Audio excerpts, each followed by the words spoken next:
Good morning. Is everybody ready? Lieutenant Governor Reynolds and I want to begin this morning by offering our deepest condolences to State Representative Mary Wolf and her family following the death of her sisters in Pittsburgh, Pennsylvania. At this difficult time, we'll keep the Wolf family in our thoughts and in our prayers.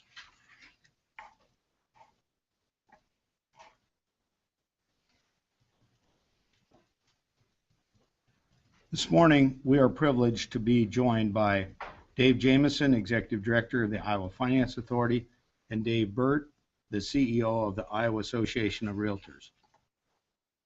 The Take Credit Mortgage Credit Certificate Program that we're announcing today will offer Iowa new home buyers a way to do just that, become new home buyers in our state. The program is administered by the Iowa Finance Authority. The Mortgage Credit Certificate was authorized by Congress in the 1984 Tax Reform Act and functions like a federal income tax credit. Funding for the program is made available through federal private activity bond volume cap, which is given to each state, a federal resource that the state would be set to lose if it were not used.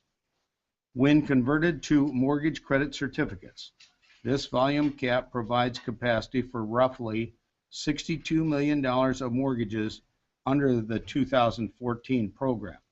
This 2014 Take Credit Mortgage Certificate program is expected to assist approximately 585 new Iowa home buyers.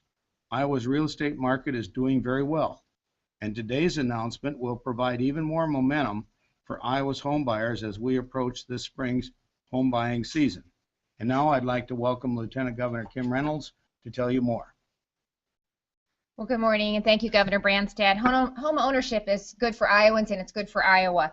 Research has consistently shown the importance of the housing sector on the economy and the long-term social and financial benefits. In addition to the economic benefits of each home sale, there are many other positive effects of the real estate industry. Since homeowners move less often than renters, they often become more actively involved in their neighborhoods as well as their communities. This helps build strong neighborhoods and a sense of community throughout the state of Iowa. In addition, children of homeowners tend to have higher levels of academic achievement, and all of these things will greatly benefit Iowans of all ages. Today, I'm pleased to stand here with the Iowa Finance Authority Director, Dave Jamieson, and Dave Burt, who is the CEO of the Iowa Association of Realtors, to announce the Take Credit program.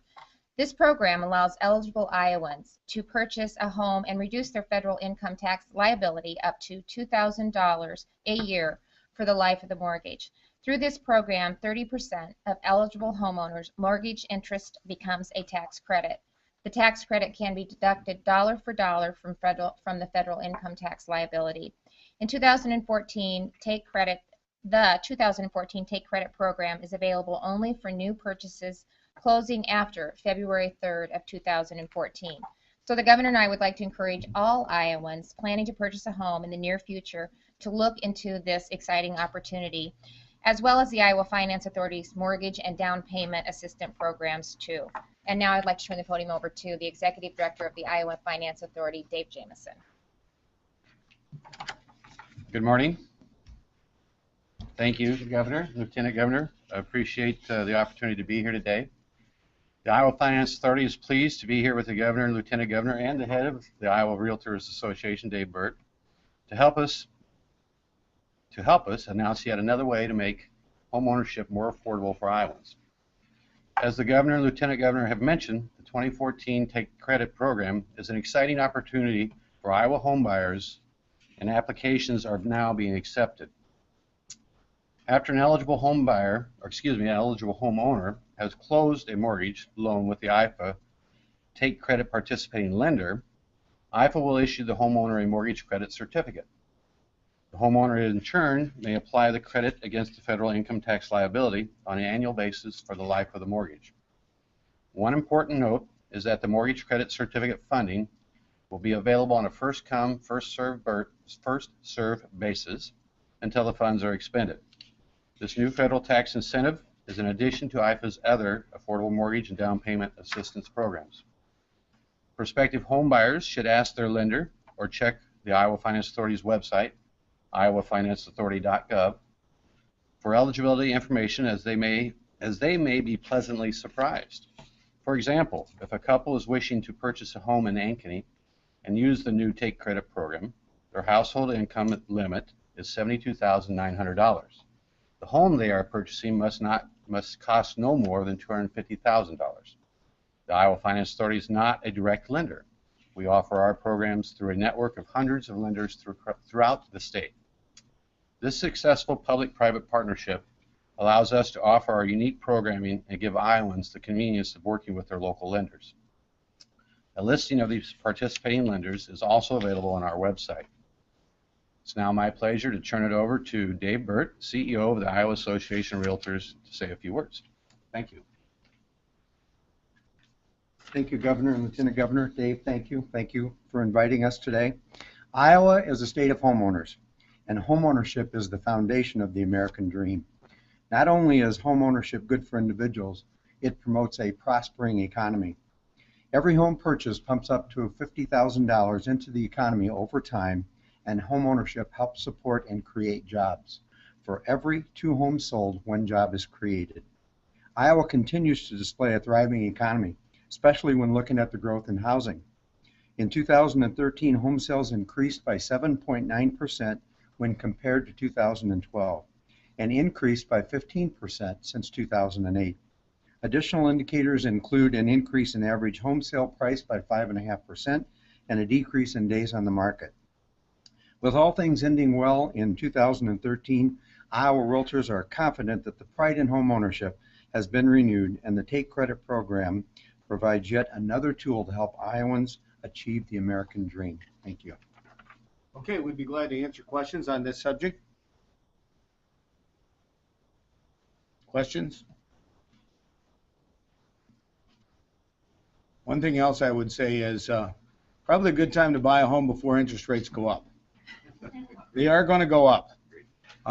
It's just a matter of time, but we've had just about rock bottom interest rates for home mortgages, and I think pretty much everybody is predicting. In fact, I think the new head of the Federal Reserve is testifying before Congress today. We'll probably get more insights on how much they're going to back off on quantitative easing and some of the other things that the Fed has done. So I think we're going to see higher interest rates. We've been expecting this for some time, but that's something I think that somebody that's contemplating purchasing a home might want to consider. Questions? Okay. What have you heard from Facility Rights Iowa about Eldora and what process is in place? And their complaints differently than with the juvenile home because they were not pleased with the initial response.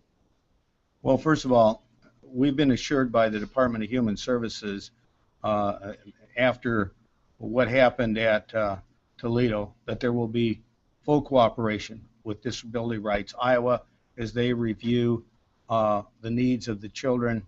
And you need to know that it's a different kind of facility. Eldora is for delinquent boys. What you had at Toledo was a mixture of boys and girls, of children in need of assistance and delinquent girls. That was not a good situation, and the task force recommended that that should end. And that, of course, we have followed those recommendations, and it came down to really the last 12 delinquent girls, and we determined that there were other better placements for those girls at accredited institutions or accredited facilities within the state of Iowa. Now, with regard to Eldora, we want to make sure that the boys that are at Eldora are not being denied their educational opportunities.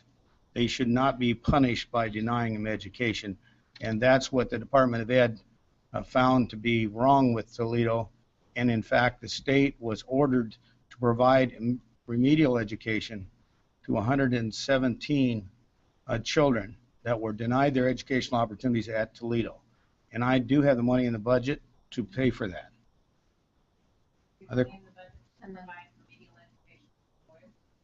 Well, that's boys and girls that were denied their education at Toledo.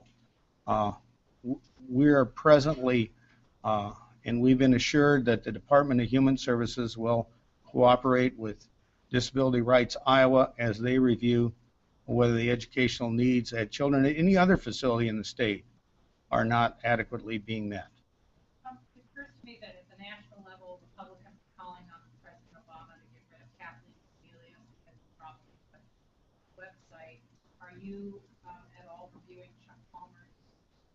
Well, the Iowa website is run great, No, and Chuck Palmer has been a good director, and he's done a good job.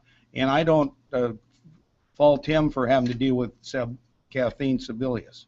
That's another issue. That is another issue. I'm asking if his handling of the Toledo home, not knowing what was going on there is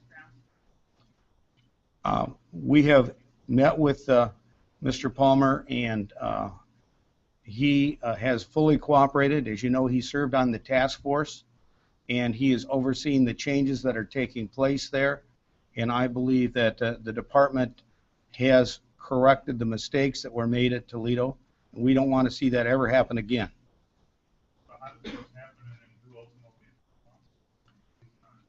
Well, the people at Toledo that were in charge, and the people that were ridiculing the children, the people that were holding them in these detention rooms for excessive amounts of time, the people that were denying them their education. It was the entire culture of that institution that the task force determined really to be inappropriate. And that's why they recommended that we make these changes, and we did make those changes, and I believe what we've done is appropriate. The overriding concern has got to be protecting these children, making sure that they're being adequately treated and their education is being provided for. So Chuck Palmer is going to stay. You're not going to ask him to resign. You think he's doing a fine job? I think it's a very difficult job to be the director of the Department of Human Services. He's uniquely qualified for this position, and he's handled it very well over a lot of years and handled a lot of difficult situations. And I'm meeting with him on a regular basis to make sure that department is doing what it needs to do and cooperating fully with outside groups like Disability Rights Iowa. And also Michael Bougelo from my staff has also been meeting with them and working with them on a regular basis. We've worked with them as we've worked through this whole issue of the waiver that we needed for Iowa's health and wellness plan. We've also worked with them as we've done the restructuring of mental health delivery services. These are big and challenging issues, and I believe that Chuck Palmer and his staff have been appropriately handling them. Palmer said last week he thinks the state still does need some kind of facility or secure beds for delinquent girls. Do you have any thoughts on where that should be? Could it be at Toledo as Well, I believe there are many different facilities that can meet that need, and I believe that in each case we should try to find the placement that best meets the needs of the child. And those children, depending upon, we're talking about the 12 delinquents. It depends upon their situation and how violent or dangerous they might be, how secure the facility might be, and we're going to continue to look at what is the best and most appropriate way to do that. I've asked Chuck Palmer to work with the juvenile court officers and work with the Iowa Supreme Court to meet the needs of these children. The overriding responsibility that we have as a state when these children are taken away from their natural parents is to make sure that they are protected, that they are safe, that they are receiving a treatment appropriate for their circumstances, and that they are not being denied their education. There's a new set of rules that take effect Wednesday regarding traffic cameras and their installation. The legislature is looking at a bill probably would water down some of those requirements. Do you side with the DOT on this and like what they've come up with, or do you think by some lawmakers claim that they've overreached and usurped their authority. Well, of course, there are differences of opinion in the legislature. There are some that would like to ban the cameras altogether. There are others that would like to let them have cameras wherever they want to. I believe that what Paul Tribino and the DOT has done is appropriate. What they've said is, on city property, city streets or county roads, it's up to the jurisdiction of local governments to decide when and where they want to have cameras. But on state or interstate highways, there should be a certain set of guidelines that are appropriate to protect the public safety. And the Department of Transportation has the oversight responsibility for this. So I think what they've done is clearly appropriate. I think Don Pettengill at the Rules Review meeting made that abundantly clear, and the Rules Review Committee did not object to the rules going into effect. I believe this is the appropriate and balanced approach that makes the most sense. I don't think they will. I mean, they haven't been able to the last several sessions.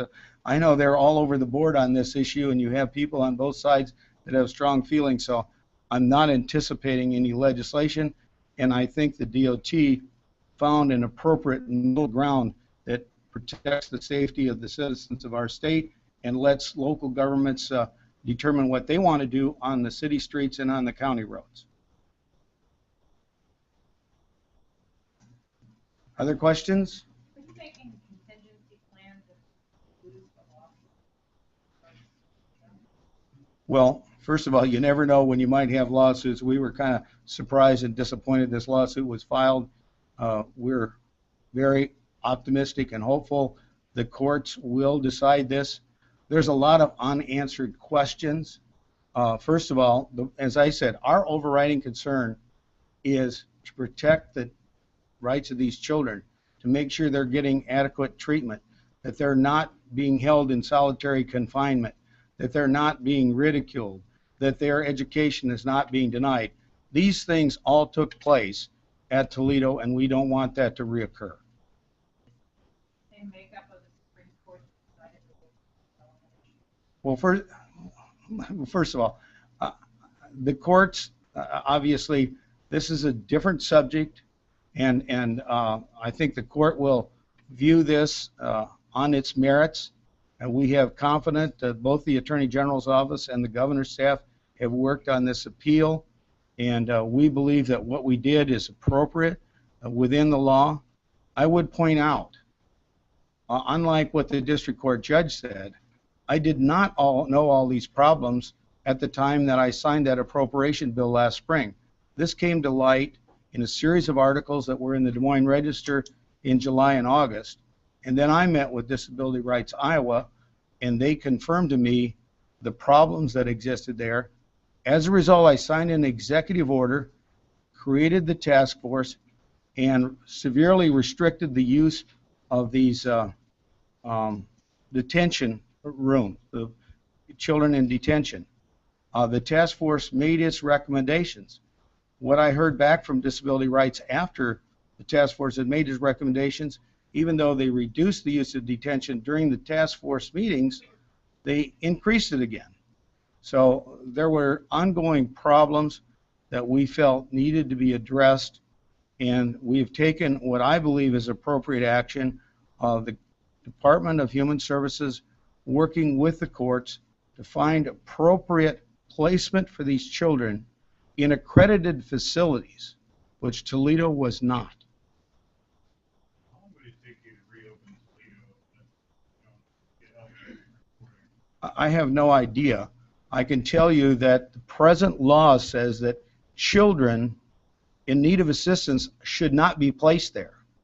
So they shouldn't have been placed there in the first place. The task force has said boys should not be placed there. I don't think that we should do something that's inappropriate and would hurt these children. I believe that the action that's been taken is in the best interest of those children, and I'm very hopeful that the court will, and this particular judge did not hear, this was a preliminary decision made without all the facts. I believe the court the Supreme Court will get an opportunity to know the whole situation, and I'm hopeful and I'm confident that they will make an appropriate decision that's in the best interest of the children. Trevor, you're used to the number 12. Right. But they had been drawing that down. They had stopped putting girls there once those problems came to light, and the courts are saying they need as many as 25. And Mr. Palmer said that. But that there should are be in other one- places. No, but they should be in one place, in one secure facility, not shopped out to all these other places. I don't agree with that.